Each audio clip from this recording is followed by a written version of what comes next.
Hello, everyone, and welcome back to the Dream a Fantastic Dream podcast. This is episode 98, and today we are starting our 2021 Villain League, where we will be putting Disney villains head to head to see who truly is the baddest of them all.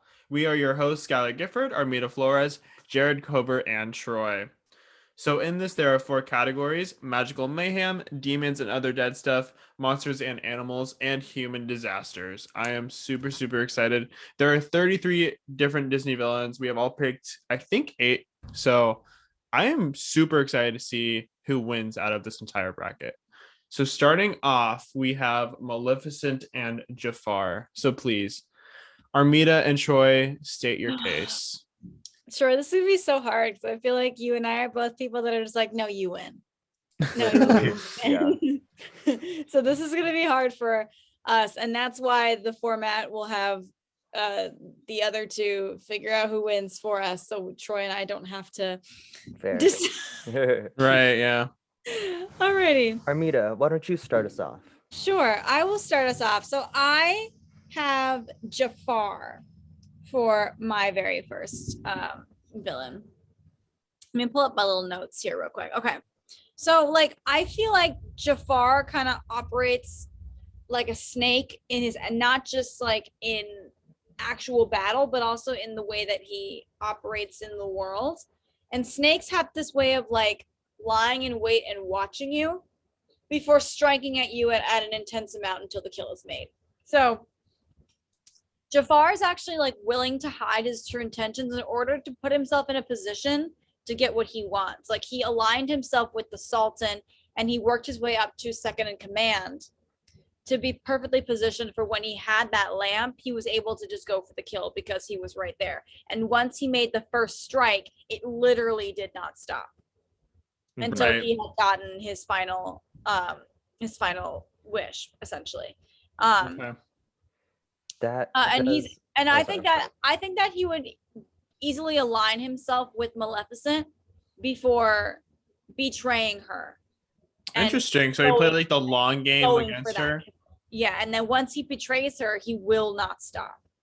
Okay. He also has, and I think like with the sorcerer Jafar thing, he also has the ability to shapeshift into whatever he wants, not just a snake, which is something to think about as well. Okay. But that's I'll start there and I'll leave that. So transfiguring against Maleficent and turning her out from the inside. Okay, cool. If that were to happen, in my opinion, I feel like Maleficent would definitely seek revenge, no matter with the lengths that she has to go through, to do it, and she will not stop. She cursed a baby, for 16 years. If Jafar can wait, Maleficent can play the waiting game too, Yeah. But Maleficent is just amazing. You know what I mean? Like, she's able to silence a room before she even walks into it, That's how powerful she is. But she has so many good powers too, She hold on, can we take a pause real quick? Mm-hmm. Wait. Yeah. Okay. So, Armida, you brought up some really good points, I feel like Maleficent, if once you betray her, you are the number one target, no matter what she has to do to, seek her revenge. And death is her number one option, She cursed Sleeping Beauty to die on her 16th birthday, but the Flora, Fauna, and Merryweather kind of got around that. So death is definitely her end goal with any and all enemies. And I feel like, she's able to hypnotize people. I mean, she hypnotized Sleeping Beauty to touch the spinning wheel, and I feel like she could definitely use that to her advantage with Jafar. Jafar also does have the ability to. He does have hypnotization because he has the staff. Yeah, in the Prince Ali reprise, he was able to move Aladdin and Jasmine around essentially with his bare hands, Mhm. um, to kind of like create this kind of like puppet story in his head. Mhm. Yeah. If we're talking about like all powerful Jafar, I don't think he would win. Mainly Okay. because, first of all, he is locked, you know, and all that. He has to abide by the rules of being an I mean, all-powerful so I'm genie. using Sorcerer Jafar Oh, sorry, Sir with Jafar, like not the entire power of the universe, but like a little not in a bit. lamp either. Yeah. Gotcha. Okay. But Maleficent has a lot of good powers too. Her scepter, Hmm. she's able to um use like I don't know like I don't want to say bend the elements, but she's able to like first of all cast spells with it and curses, and then she's also able to like I don't know what it's called, but like shoot electricity Hmm. with it, you know, Hmm. and she's able to what's it called teleport. She's able to teleport with fire. Mm. Hmm. I feel like that would really help her, you know, with It would kind of give her an edge, perhaps. yeah, kind of like a I don't want to say defense, but Hmm. See, disappear in the a way. only thing I have against Maleficent is she has like a really easy failsafe where she dies from just a sword. First of all, I don't want to be that person, but first of all, she didn't just die. I'm talking about the animated version, Right, yeah. anyways, but it was because of I think it was Flora or something. One of the fairies helped in that death. It was an enchanted sword. Yeah, so it wasn't just a Yeah, I know. sword itself, you Right. know. Um, but yeah, on other than that, I think she would win as long as there's no enchanted sword. Yeah. Could Jafar conjure one up? Probably. Possibly. He definitely could. If he can make an hourglass appear out of thin air and drown a princess in sand, then he could probably enchant some kind of sword and kill her with it. But would he know that information? That's where I'm like, oh, I don't know. If he, If he's an all-powerful sorcerer, I feel like he would. He would if know how I to feel get like into he her would mind. learn that eventually. If not after taking several jabs at her and not going anywhere with it, I feel like Mm, he'd figure it out because he's the kind of person who what he doesn't know he finds out. And that's fair. especially if Armita's playing the long game against you, I feel like she'd be able to learn that pretty easily. Yeah. All right, so Jared, who you choosing? I personally had a few points for Maleficent that I think If would. you want to bring them up, go for it. I think the reason that Sorcerer Jafar did so well in the movie against Aladdin and Jasmine is because he had control over Genie, which means he's the only one with magic. I Mhm. think when it comes to Maleficent, if it's magic versus magic, I think Maleficent is overall the like the grand high witch of I know how to use this magic, I know how to do it, and I know how to win with it. Mhm. Yeah, I think I think Jafar dabbles. I think Maleficent was raised with it. I think that Jafar is so new with his magic that you kind of, even if he doesn't understand the limits of it or how to necessarily use it in the right way, that potentially is more dangerous mhm. because he's kind of just like going willy-nilly with it and he can kind of just hurt anyone. And I think that he doesn't really care about the collateral of it. At the same time, I had a thought and I just lost it. What if he accidentally kills himself with the magic, though? Yeah. Hmm. That I is a also think Snake possibility. Jafar versus Dragon Maleficent, Dragon would win. Yeah. Snake Jafar specific, but he can turn into whatever he wants, really. That's fair. We just I- choose a snake because he happens to be the most like one. And in Yeah. the movie, Aladdin says something like, You cowardly snake. yeah, so that's what he turns See into. how essentially. snake-like I can be. Indeed. All right, so I'm gonna let you go first, Jared. Who are you Okay. choosing to move on? I'm picking Maleficent. I think there's more power there. Okay. Yeah, I'm also gonna go Maleficent, but it was good. Armida, you had some pretty good points. It was a very good argument. I knew he was gonna pick. I knew Sky was gonna pick Maleficent because we I was did actually battle really beforehand. close to not choosing Maleficent. But Jared brought up some good stuff that I was like, yeah, I could probably see that. I Thank think you, if I Jared. wouldn't have said anything, we would have picked Yeah, Jafar. exactly. Yeah.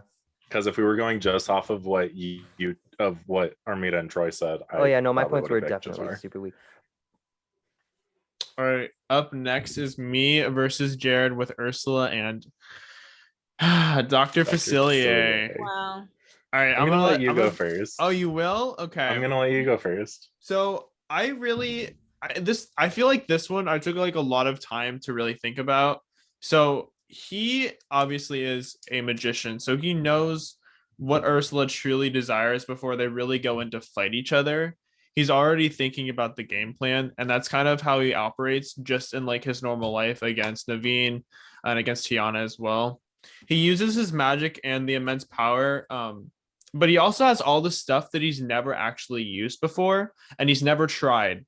So he has the shadow people, he has all the friends on the other side, but there's all those tarot cards and all the other magic that he doesn't use, that if he really tried to, he could totally use that against her, and really get her from the inside. So he also has the power of transfiguration, so he can easily turn Ursula into whatever he wants. So it'd be pretty easy when she's like trying to cast a spell or something to immediately turn her into a frog, and make her drown in the water or some kind of animal. He also has the power of obviously all of the friends on the other side, and he can use them to do whatever he wants them to do. Of course, he has to pay a price for it later, but during the battle, I think he has enough time to really get in there and use them to their full advantage, and really do some damage against you.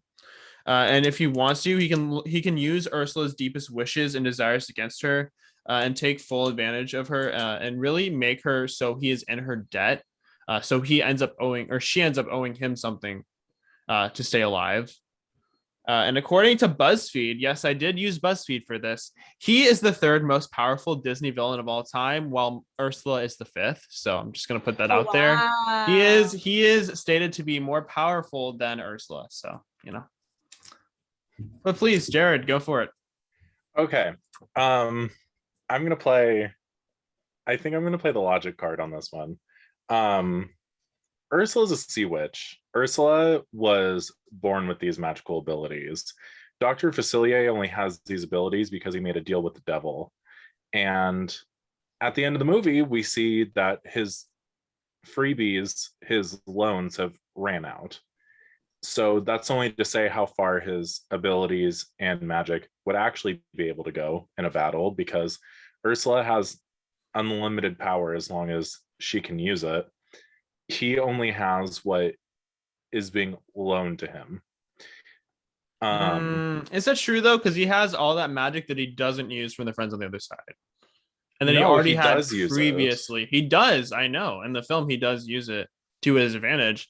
But before he really unlocks it, there's all that magic and all the tarot cards that are in that room that he's using against Naveen that had nothing to do with that kind of magic. But all of it is from them still. He doesn't have this magic because he has this magic. He has it because he made a deal with the devil. But did he though? Where's the devil? Well, the preface is that the reason he has this connection with these friends on the other side is because they've given him this black magic. Also, if I really went for it, if I took out your little conch shell of a necklace, you would immediately lose all of your power. That's not where her power comes from. That's where the situation in the I guess that would be Mermaid the comes situation, from. yeah. I could say the same thing for your necklace. I know, You got a yeah, necklace that's true. too. That's true. Overall, I think Ursula also can turn people into whatever she wants, and it's made very prominent in the song Poor Unfortunate Souls, because you have all those polyps that were once people that But they had to Yes, sign a right. deal with them, though. It was because they lost the deal that she was able to turn them into those little polyps. But the contract is so that she can, I guess, if you want to say legally, it's so you can legally turn them into a polyp. If she just wanted to turn them into a polyp, she could. Also, do you know how easy it is to kill Ursula, though? Like, you died from a tiny little ship and one bolt of lightning. Like, You died from a frog. Okay, that is true. That's fair. That's good. You died from a Technically, frog. I didn't really die from the frog. I died from the Demon consumption. yeah. Sorry, you got yeah. drugged to the depths of hell because your deal with the devil was over. My deal expired. Um, But yeah, do you guys have have any more. questions or any thing for either of us? I had a thought. It's My kind of little- like I feel like this one is actually kind of like a draw. Oh no, I got it.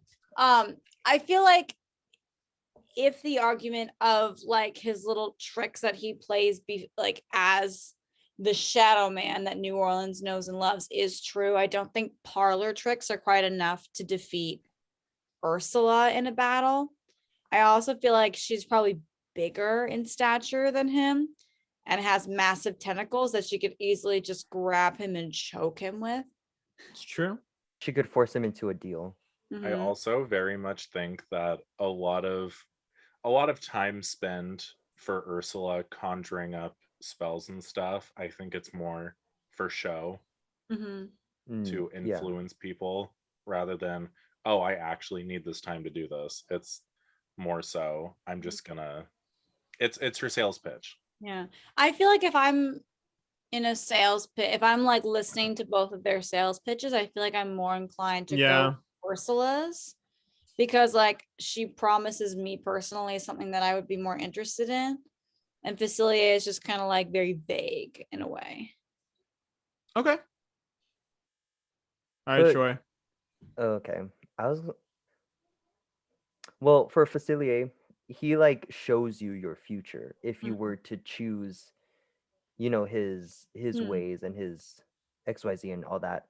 But I think I'm gonna go Ursula because Okay, cool. do I continue? Yeah, Yes, go I for want to it. hear the because. Yeah. Mhm. Oh, well, because I kind of forgot it, but Facilier's powers come from a third party source that is able to be stopped at any moment in time. Where Ursula's, she has them. You know, like those are her own. No one else controls them. No one else is granting Yeah. her these Mhm. powers. The thing is, I think because she is banished from a majority part of the ocean, is why she's not getting business and she's not able to do all these other things, is because no one is, you know, allowed to like kind of see her in a way. Okay. Yeah. All right, you guys ready?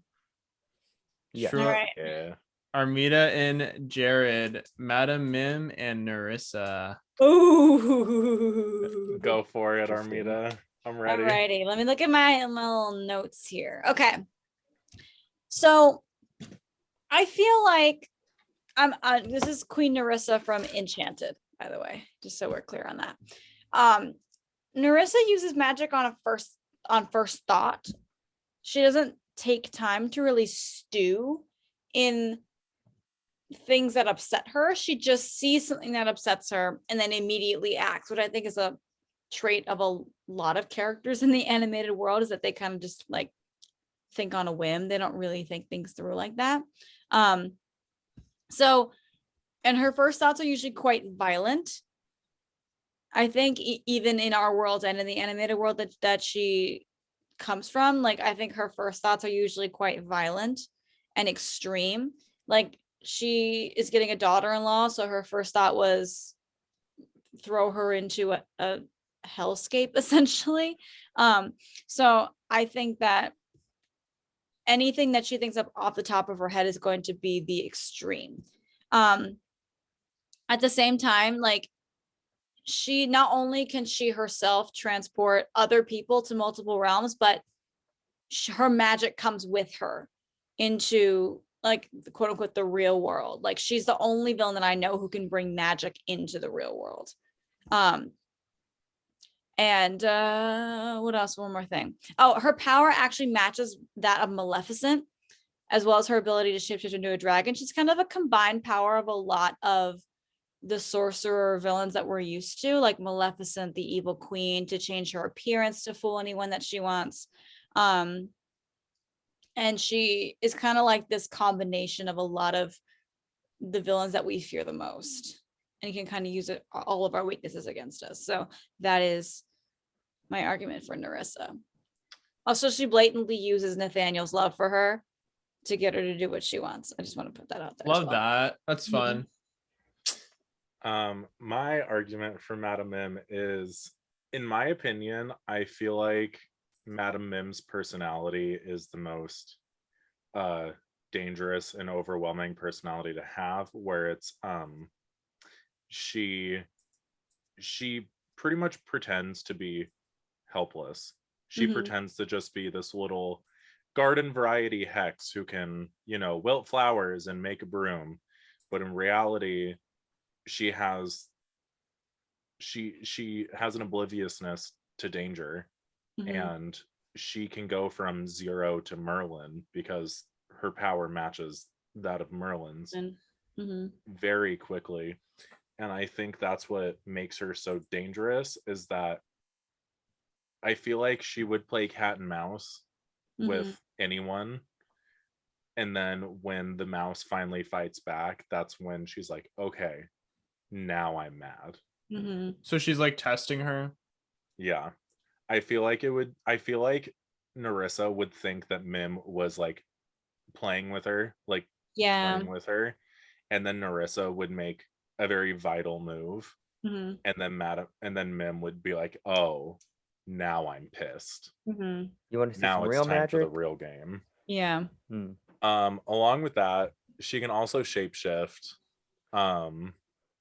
She shapeshifts into a dragon and a pig, and so we can just have 2 dragons. But at that point, like if Madam Min comes back with the "oh, now you've pissed me off," Narissa can just turn into a dragon again, or poison her for that matter. And it's gonna be like Lord of the Rings. There's gonna be 2 dragons against each other. Dragons fighting, yeah, in New York City. She'll just yeet her into New York. It's literally marble. She also has size manipulation, so instead of just being like one size of thing, she can make herself as big or as small as she wants. Oh, that's scary.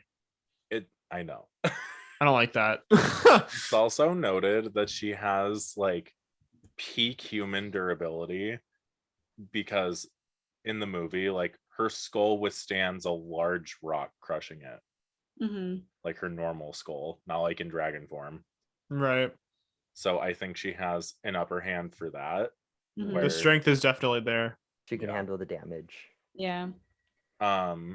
She also survived contracting a lethal disease from Merlin's transfiguration into a germ. So I think poison would have less of an effect on her than we think it would.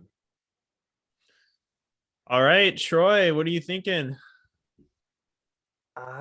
This is difficult because I feel like I know Narissa more than Madam Mim, and I'm like, Same.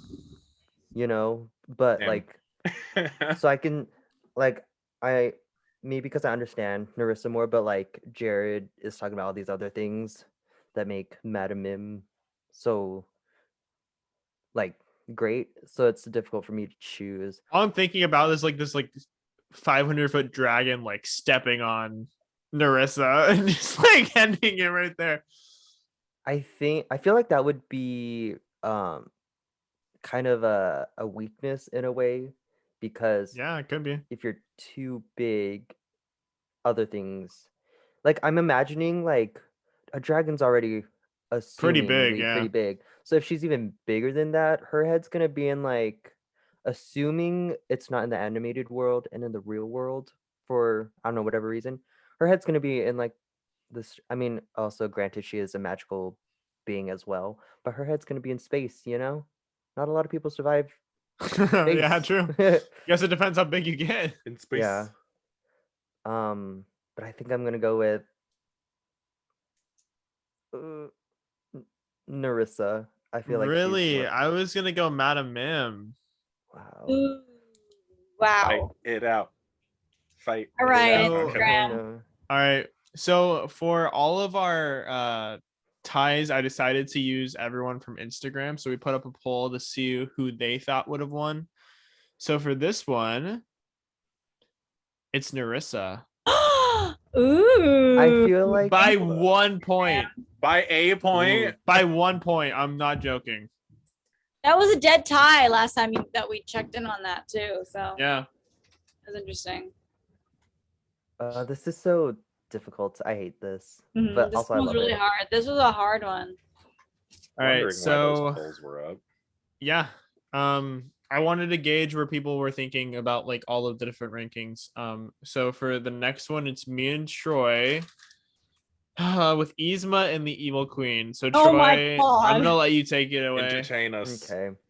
So I feel like the evil queen would win and is the best, obviously, is because first of all, she actually does everything herself. Like she doesn't necessarily have any like sidekick to like help her with, making potions and learning. Like in my opinion, I feel like she's studied this magic thing for like years and years, She's probably really old, kind of like Mother Gothel, where she's old, but she uses the magic to keep her young and youthful. And I feel like Yzma doesn't really, although she is like a scientist kind of person, but Kronk does a lot of the things and he does mess up a lot of the time, which really draws her back. So I feel like if she were, like, she doesn't have the knowledge that she would have if she did it herself, if that makes sense. But this isn't about Kronk though. This is just about Yzma. Well, yeah, but like, and because is she old though? Because her whole thing is her wanting to be the beautiful like one and the most youthful in the entire land, and she goes against her because she isn't that. So obviously there's not that much time between raising Snow White and her turning evil for her to really learn the magic that she's creating. So I don't think there's that much time given the situation that she's in. Yes, she could have started a lot younger, but why would you start dabbling in dark magic if you don't have a reason for it? There's no will and there's no drive to really get into that.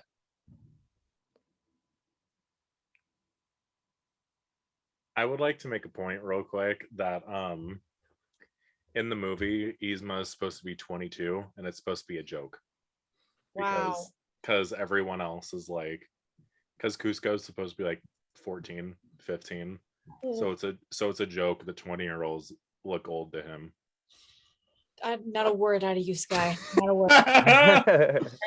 Oh no! Oh All right, no! so I'm gonna take over. So I really think Yzma's like one of those characters that is pretty powerful, but it's just through the determination that she has, and just like where she sits on like her, I guess, throne, because she's second in command, so she has all this immense power already. Although Cusco's kind of a little brat and doesn't really do anything about it, she still has a lot of like hold over the kingdom already. And she also has the power and the magic of transfiguration. And if she really wanted to, she could, turn him into a flea and then smash the queen. Like there's not that much, to worry about against the evil queen from her as a person. And she's super ambitious and determined, and she's really willing to do anything to become the head, kind of like Jafar. And I think if there was like a good circumstance, I think she could easily take over both kingdoms and really rule, because I don't really think there's that much to go off of with the evil queen, because yes, she wants to be like powerful, but it's just because she's ugly. What is Yzma's role in? She's the advisor of She's the Cusco. advisor. Oh. So Fired. she's Fired. Okay, yeah. And the evil queen is a what? A queen? Oh. What? Also, does Yzma really have that much power if she... I've only ever really seen her with Kronk, and that's it. How much power can you have with one person and a kingdom? It's true. I mean, I don't think you really need any if you're already that much in control. if she's that much in control, why isn't she the leader? That is true. Okay, Armida, what are you thinking? Oh, I'm stuck. I didn't even bring up her magic spell book, I know. but she has a magic spell book. That's why I'm stuck, because I feel like I'm like dead. I mean, thrown off Yzma the has list. like an entire secret layer with all this magic and all these spells too. So it's like, They're very I- similar in that sense that they Yeah. have to like kind of make. Yeah, I'm Magic. thinking like, I think that, in favor of Yzma, Cusco does a terrible job running his own kingdom. So Yzma she's really the one runs running it for him. anyway. Exactly. She runs it She for has him control. anyway. But the evil queen is the queen, and she doesn't take it from anyone. She That's marries why into I'm the like- family. I'm like dead in the middle. She marries into it though. Yeah. She was never really a queen. She still runs. But she still runs the it country, now, though. and she don't take it from no one. The king is Yeah. dead. It's her time to rule. Yeah, Snow White Yeah. came in and she was like, "All right, we're gonna get rid of her." And she, even though the throne was not inherited to her, you can tell that the people, well, first of all, she has no staff around her. They're probably too scared to be around her. And the only person we see interact with her with fear in his eyes is a big giant huntsman. Like the huntsman is scared of her. No one's really scared of Yzma. And that's probably why I would lean more towards the evil queen, just on fear factor alone. I feel like the evil queen could probably intimidate more people, but intimidating Yzma, I don't know. I don't think Yzma is easily intimidated. Also, okay, maybe this might hurt me, but I like don't think she's scared of anything, I honestly. don't think so. I really don't think so. Yzma is kind of seen as the like kind of joke villain, kind of like Captain Hook, Yeah. intentionally for that reason, you know. Just I don't think But- I don't think Yzma would be afraid, Mm. which is also why I would lean towards Yzma, because I feel like the evil queen would be like trying to stare her down, and Yzma would be like, "What are you doing?" Like it's just, I don't know. And I she don't has all of like this stuff to like turn her into like other animals, know. and really get to her that way and then torture her. So it's like, Mhm. and Yzma's- Yzma is the only character that has that like antidote to really bring them back. So there'd be no reason for her to, bring the evil queen back and Queen just let spells her are die. permanent. Yeah, the Exactly. evil queen spells seem to be pretty permanent. Also, Yzma's kind of unorganized in a way, because although Kronk did get the right symbol on the potion, it was like it wasn't very neatly organized and it was messed up. That's why he thought that that's one They was did the right one, you know. But at the same time, the evil queen acts on such an impulse that I feel like she would mess up though. she puts herself in a position to fail, essentially, because she is so desperate to get what she wants that she makes herself uglier in an irreversible way, which is the exact opposite of what she wanted in the first place. I think I'm gonna go with Yzma because I think it comes down to magic usage, whereas Yzma has all these potions and stuff pre-brewed, and Mhm. she can have on her. The evil She's queen ready to go. Yeah. takes a while for her to brew a potion, so I think it would come down to Usage of magic itself. yeah. And even if she had Kronk, I feel like she'd still be able to like hold him back and do what she needs to do. And still be able to get things done, even though he's Also- dumb. Also, So I go think, I go Yzma. okay, Yeah. Okay, cool. cool. I think the evil queen's jealousy made her pretty Literally messy. ugly. Yeah.